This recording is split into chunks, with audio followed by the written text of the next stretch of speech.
सुप्रभात बच्चों, आज हम पाठ 12 विशेषण के प्रकार या भेद पढ़ेंगे। तो बच्चों, मैंने अपनी पिछली वीडियो में विशेषण की परिभाषा के विषय में विस्तार से बताया था, जिसका लिंक मैंने डिस्क्रिप्शन में दे रखा है, आप उसे देख सकते हैं।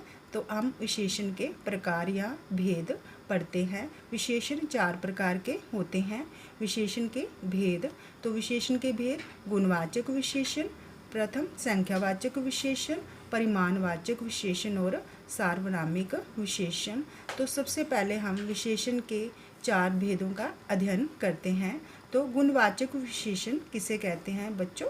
गुणवाचक विशेषण किसे कहते हैं? जो विशेषण किसी संज्ञा या सर्वनाम के गुण, दोष, दशा, अवस्था, रंग, रूप, आकार आदि का बोध कराता है, उसे गुणवाचक विशेषण कहते हैं। तो हम सबसे पहले गुणवाचक विशेषण की परिभाषा को लेते हैं।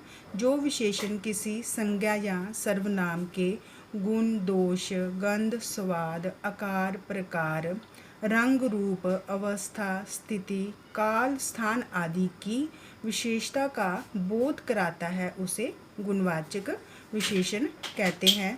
तो हम गुणवाचक विशेषण की उदाहरण लेते हैं, जैसे काले घोड़े तेज दौड़े, बेईमान लड़का पर्स लेकर भागा, बूढ़ा आदमी लाठी के सहारे चलता है।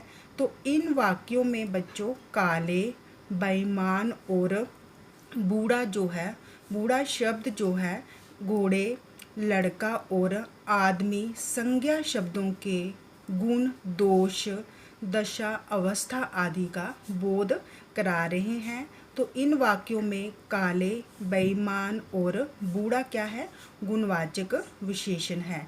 जैसे काले क्या है? काले जो है विशेषण है, बेईमान विशेषण है और बूढ़ा विशेषण है। तो इनमें से काले घोड़े तेज दौड़े, तो काले जो है विशेषण जो है घोड़े, लड़का और आदमी संज्ञा शब्दों के गुण, दोष, दशा, अवस्था आदि का बोध करा रहे हैं, इसलिए ये क्या है? गुणवाचक विशेषण है। जैसे मीठा आम, कमजोर आदमी, लंबा पेड़, गोल मेज, काली कोयल, ये सब क्या है? गुणवाचक विशेषण है। मीठा क्या है? आम की विशेषता का बोध करा रहा है। कमजोर जो है आदमी की दशा अवस्था का बोध करा रहा है। पेड़, लंबा पेड़, तो पेड़ लंबा जो है लंबा पेड़ के आकार का बोध करा रहा है। गोल मेज, काली कोयल, गुण, दोष आदि सबका बोध करा रहा है। तो ये सब जो है गुणवाचक विशेषण के उदाहरण है। विशेषण संज्ञा शब्द, संज्ञा या सर्वनाम शब्दों की प्राय निम्न विशेषताओं का बोध कराते हैं। तो जैसे गुण कौन कौन से आएंगे? संज्ञा या सर्वनाम के गुण कौन कौन से आएंगे? जैसे अच्छा, सुंदर, परिश्रमी, ईमानदार, चरित्रवान, मेहनती आदि। दोष कौन कौन से आएंगे? आलसी, गंदा, बुरा, झूठा, बेईमान आदि। रंग काला, सफ़ेद, पीला, गोरा आदि। दशा अवस्था क्या आएगा? जैसे बूढ़ा, जवान, स्वस्थ, कमजोर आदि। गंध स्वाद, जैसे मीठा, खट्टा, नमकीन, कड़वा, कसैला आदि। आकार प्रकार, जैसे गोल, मेज, चौड़ा आदि। ये सब क्या है? संज्ञा शब्दों के या सर्वनाम शब्दों के आकार प्रकार के विषय में बता रहे हैं। काल स्थान, जैसे प्राचीन, नवीन, शहरी। स्पर्श क्या आएगा? जैसे सख्त, मुलायम, खुरदुरा, कोमल आदि। तो ये सब जो है विशेषण संज्ञा या सर्वनाम शब्दों की विशेषताओं का बोध करा रहे हैं। तो बच्चों, आपने गुणवाचक विशेषण के विषय में जाना। जो विशेषण संज्ञा या सर्वनाम के गुण, दोष, दशा, अवस्था, आकार, रंग, रूप, स्पर्श आदि, जैसे संख्या 2, 3, 4, नाप तोल, मात्रा आदि का बोध कराते हैं। नाप तोल जैसे 2 मीटर कपड़ा, 4 लीटर तेल, ये सब जो है विशेषण जो है उनका संज्ञा या सर्वनाम शब्दों की विशेषताओं का बोध करा रहे हैं। तो बच्चों अब हम संख्यावाचक विशेषण पढ़ते हैं। विशेषण का दूसरा भाग कौन सा है? संख्यावाचक विशेषण। जो विशेषण संज्ञा या सर्वनाम की संख्या या गणना संबंधी विशेषता का बोध कराए उन्हें संख्यावाचक विशेषण कहते हैं। जो शब्द संज्ञा या सर्वनाम की गणना या गिनती बताते हैं उन्हें संख्यावाचक विशेषण कहते हैं। जो सर्वनाम शब्द जो है, जो विशेषण शब्द जो है संज्ञा या सर्वनाम की निश्चित अनिश्चित संख्या का बोध कराते हैं उन्हें संख्यावाचक विशेषण कहते हैं। जो शब्द संज्ञा या सर्वनाम की गणना संबंधी विशेषताओं का बोध हमें करवाते हैं उन्हें संख्यावाचक विशेषण कहते हैं। तो अब हम संख्यावाचक विशेषण के उदाहरण लेते हैं, जैसे एक पुस्तक, कुछ कमीजें, 10 चिड़िया आदि। तो सबसे पहले जैसे 3 मित्र, हम इसका उदाहरण लेते हैं। 3 मित्र पार्क में खेल रहे हैं।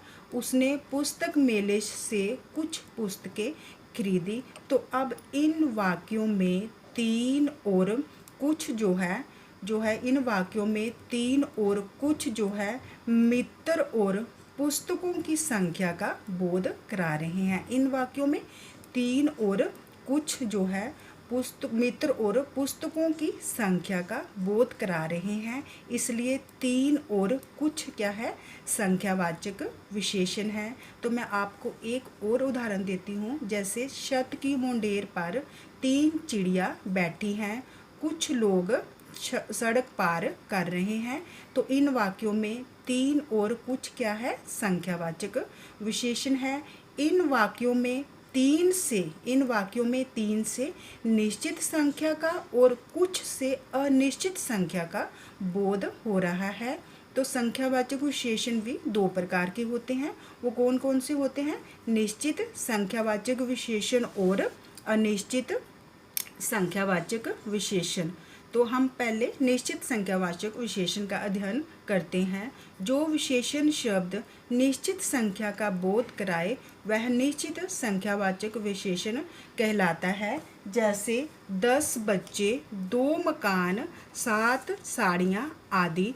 तो मैं आपको निश्चित संख्यावाचक विशेषण के कुछ और उदाहरण देती हूँ। मैंने पिंजरे में 5 पक्षी हैं। तो इनमें 5 क्या है? निश्चित संख्यावाचक विशेषण है। मैंने 20 रुपये में रुमाल खरीदा। तो 20 रुपये क्या है? 20 क्या है? निश्चित संख्यावाचक विशेषण। एक साल में, एक वर्ष में 12 महीने होते हैं। तो ये भी किसका उदाहरण है? निश्चित संख्यावाचक विशेषण का उदाहरण है। तो अब हम इसका दूसरा भाग अनिश्चित संख्यावाचक विशेषण किसे कहते हैं? जिन विशेषण शब्दों से संज्ञा या सर्वनाम की अनिश्चित संख्या का बोध होता है उन्हें क्या कहते हैं? निश्चित अनिश्चित संख्यावाचक विशेषण कहते हैं। जैसे कुछ पेंसिलें, अनेक आदमी, कुछ पुस्तकें, अनेक मकान आदि। अब हम इन शब्दों में हमें कितनी पेंसिलें हैं हमें कुछ भी अनुमान नहीं हो रहा है। अनेक आदमी, कितने आदमी हैं हमें कुछ पता नहीं है। तो ये सब उदाहरण किसके अंतर्गत आएंगे? अनिश्चित संख्यावाचक विशेषण के अंतर्गत आएंगे। जैसे एक उदाहरण और देती हूँ, हमारी कॉलोनी में अनेक मकान हैं। तो अनेक किसके अंतर्गत आएगा? अनिश्चित संख्यावाचक विशेषण के अंतर्गत आएगा। प्रयोग के आधार पर निश्चित संख्यावाचक विशेषण के 5 भेद हैं। तो वो इस प्रकार है। जैसे अनिश्चित संख्यावाचक विशेषण के 5 भेद हैं। तो वो कौन कौन से हैं? जैसे गणनावाचक 1, 2, 4, 8, 12 आदि। क्रमवाचक 1, 10वां, 100वां, 4था आदि।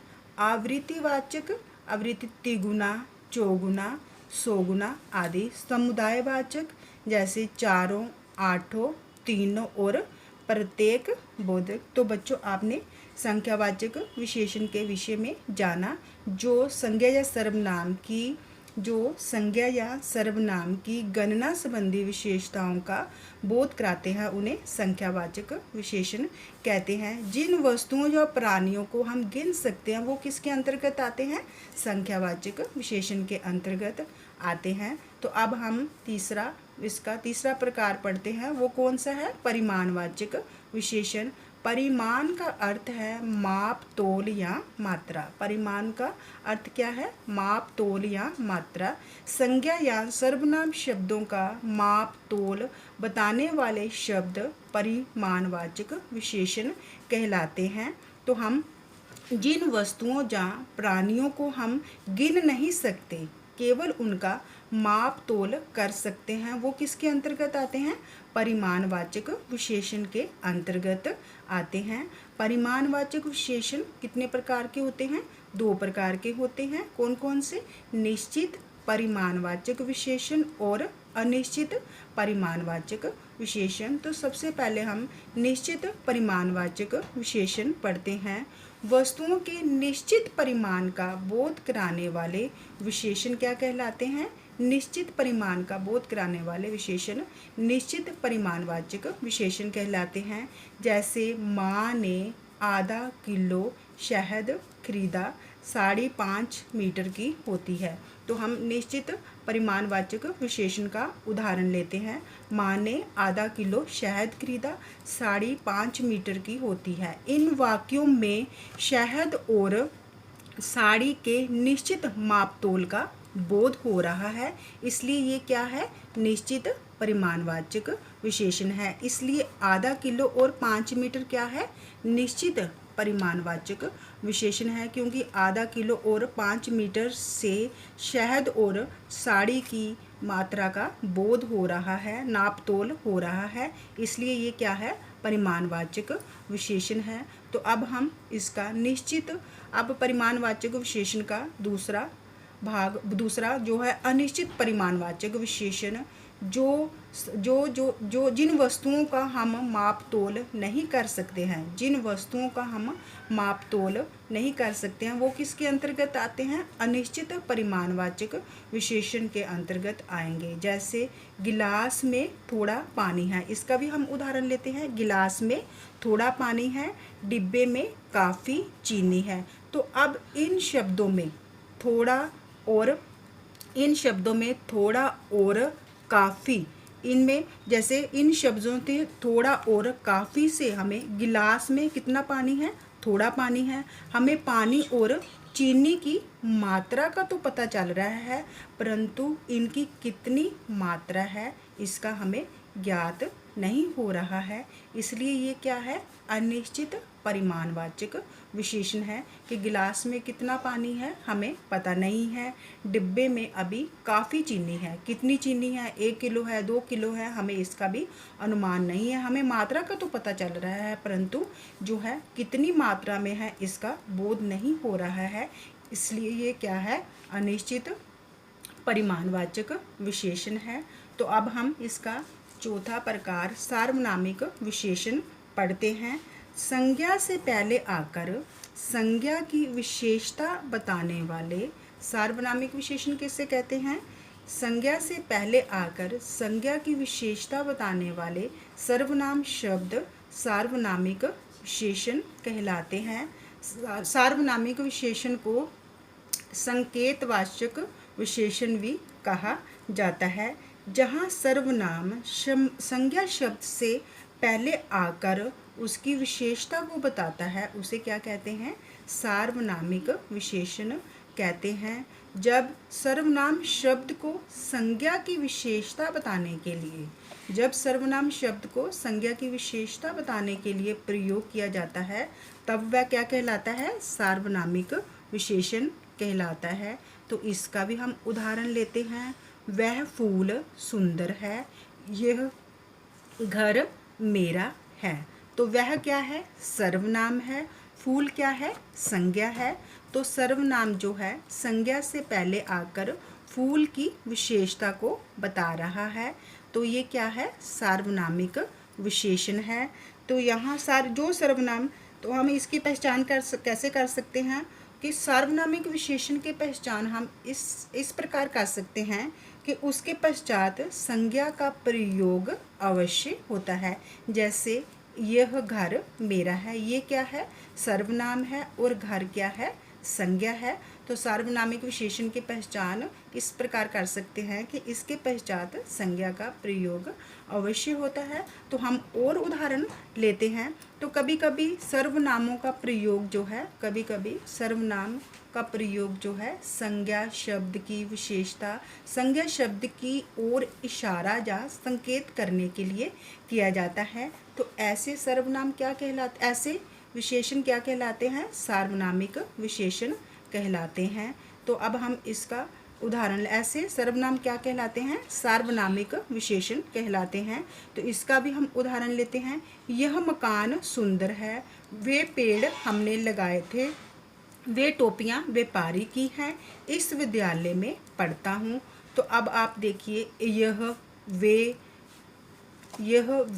वे और इस क्या है? सर्वनाम है।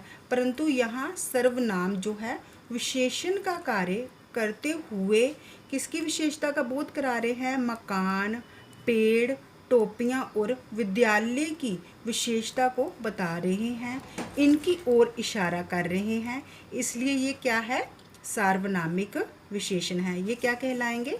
सार्वनामिक विशेषण कहलाएंगे। जैसे अब जैसे एक उदाहरण ये और लेते हैं। यह फूल लाल है और वह काला है।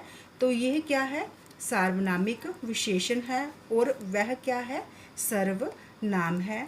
जो सर्वनाम, तो अब सार्वनामिक विशेषण के भी दो भेद हैं। तो वो कौन कौन से हैं? इनके दो उपभेद हैं, मौलिक सार्वनामिक विशेषण और यौगिक सार्वनामिक विशेषण। तो पहले हम मौलिक सार्वनामिक विशेषण के विषय में जानते हैं। जो सर्वनाम बिना रूपांतर के मौलिक रूप में संज्ञा से पहले आकर उसकी विशेषता बतलाते हैं, तो उन्हें इस वर्ग में रखा जाता है। किस वर्ग में रखा जाता है? मौलिक सर्वनाम के वर्ग में रखा जाता है। तो इसकी भी हम उदाहरण लेते हैं। यह घर मेरा है, वह किताब फटी है, कोई आदमी रो रहा है। यह वह कोई क्या है? सर्वनाम है। और अब हम इसका दूसरा लेते हैं, यौगिक सर्वनाम। यो सर्वनाम रूपांतरित होकर संज्ञा शब्दों की विशेषता बताते हैं, उन्हें यौगिक विशेषण, यौगिक सार्वनामिक विशेषण कहा जाता है। इसके उदाहरण जैसे ऐसा आदमी नहीं देखा, कैसा घर चाहिए, ऐसा सर्वनाम, कैसा, जैसा देश वैसा वेश। तो अगर आपको मेरी ये वीडियो अच्छी लगी हो तो इसे लाइक, शेयर और सब्सक्राइब करें। धन्यवाद।